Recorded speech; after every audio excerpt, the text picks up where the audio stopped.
Okay, this video is on graphs and graph transformations. So I'm going to go over a few things before and during it, of course. So I'm sure we've talked about this before, but want to remember our friends OI and VNOX. So we'll talk about VNOX and OI. OI is a horizontal line. He's horizontal, so he looks like this. 0 equals the slope, so the number 0 equals the slope. And y equals the number, like 3 or any number, is the equation. So if you see y equals -2, that's a horizontal line at -2. So just remember that he's big, he's very horizontal, he's roly-poly. If you pushed him down, he would just roll. Okay? And then the other one is VNOX. He's vertical, so he's very tall, no slope or undefined.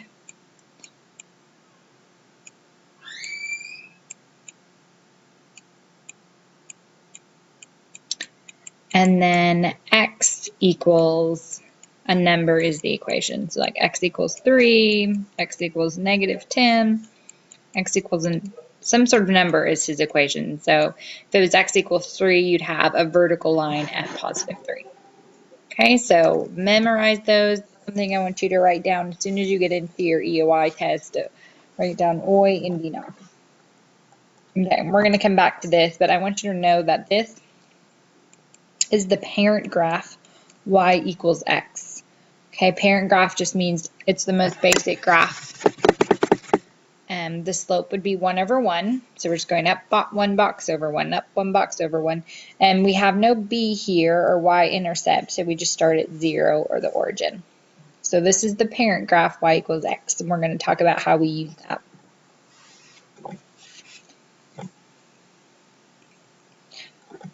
Okay, so which graph represents the function y equals 1? Okay, since it's y equals 1, there are no letters over here, no x. We know that it's either a vertical line or a horizontal line. So we have to think of, is it OI or is it VNOX? And it's OI. Okay, because OI is horizontal, the slope equals the number 0, and y equals the number is the equation. So we need to find the graph that looks like y equals 1. So it's a horizontal line at +1, which is C. Okay, this next one, what happens to the y-intercept of y equals x when the function changes to y equals x plus 4? So we're going back to this right here, our parent graph y equals x, and they want to know what is it going to be at y equals x plus 4, so we'd add a plus 4 on here. So we're not changing the slope stays exactly the same. All we're doing is taking this line and moving it up to a y-intercept of 4. So it would look like that. Okay, so go back and look at our options. Okay, the y-intercept does not change. Well, that's not true. The y-intercept changes from 0 to 4. Yes, that is true. Y-intercept changes from 0 to -4. No, the y-intercept becomes the x-intercept. That doesn't even make sense. The answer is B. What happens to the slope of y-intercept of y equals x? So that's the same parent graph again when the equation changes to y equals 2x minus 6. The slope changes to 2 and the y-intercept changes to +6. Well, the slope does change to 2 from 1 to 2, but the y-intercept changes to -6. The slope changes to -6 and the y-intercept changes to 2. Nope. Slope changes to 2 and the y-intercept changes to -6. Yes. So really you just want to know, remember whatever's touching your x is your slope, and then this is your y-intercept back here. Okay, this kind of looks a little messy. I always apologize for my writing on here. The absolute value graph looks like a V. It looks like this. Okay, and the absolute value are these bars with the x inside. So another thing they're going to ask you is about an absolute value graph. And so if we have the absolute value of x plus 2, it's just going to move your graph up 2. So basically it's going to move your y-intercept up 2. So you just take this v and move it up 2. That makes sense. If you have the absolute value of x minus 2, then you're just going to move it down 2. So basically if it's on the outside of the absolute value, we move it up and we move it down, just like you think you would do. Now, if it's on the inside, so you have this 2 and that 2 is on the inside of the absolute value graph, you're actually going to move it the opposite way you think you would, which is confusing. So you just have to remember this. So if it says x plus 2 on the inside of the absolute value graph, then you're going to move it to the left 2. If it's x minus 2, you're going to move it to the right 2. So this is something else you need to memorize. So this one says what happens to that graph of y equals x, absolute value of x, when the equation changes to the absolute value of x plus 4. So this is on the outside, so it's going to do what you think it's going to do. It's just going to go up 4.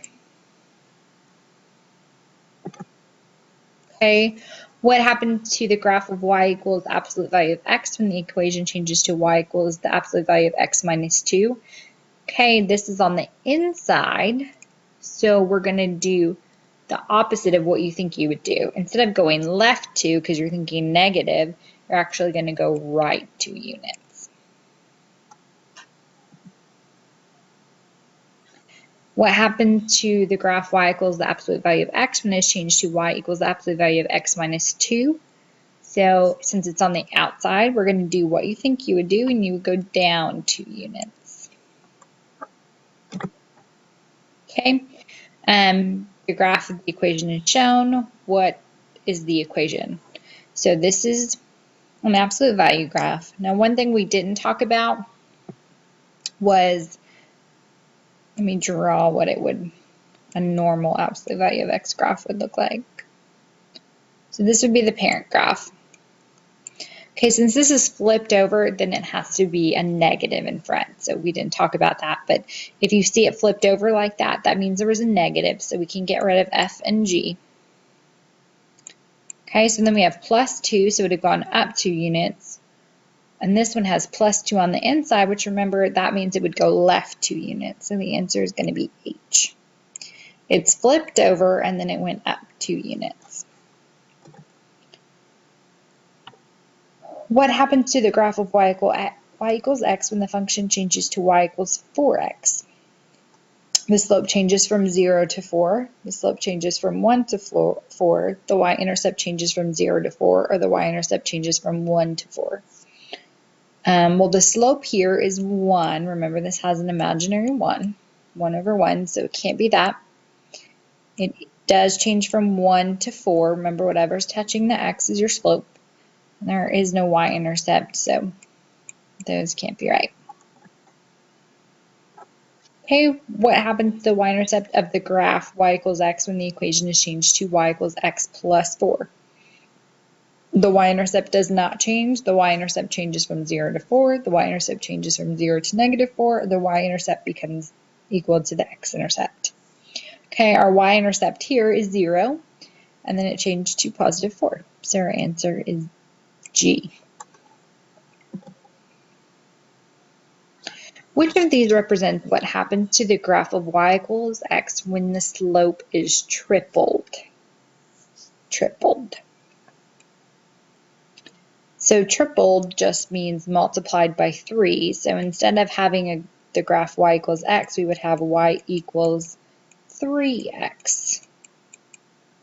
So our slope, instead of being 1 over 1, is going to be 3 over 1. So we need to find a graph that has a slope of 3 over 1.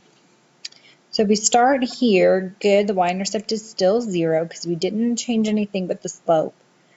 But here we go up 1 over 3, so that can't be right. Here they went from a y-intercept of 0 to a y-intercept of 3, but the slope is still 1, so that doesn't make sense. This one is still 1 over 1. This one has a y-intercept of 0, but the slope is 1, 2, 3 over 1. So that is our answer. Okay, so these are all the possible things that you could see on your EOI when it comes to characteristics of graphs. So remember our friends OI and VNOX. Okay, remember what a parent graph y equals x equal looks like. And also the parent graph of y equals the absolute value of x. It just looks like a V.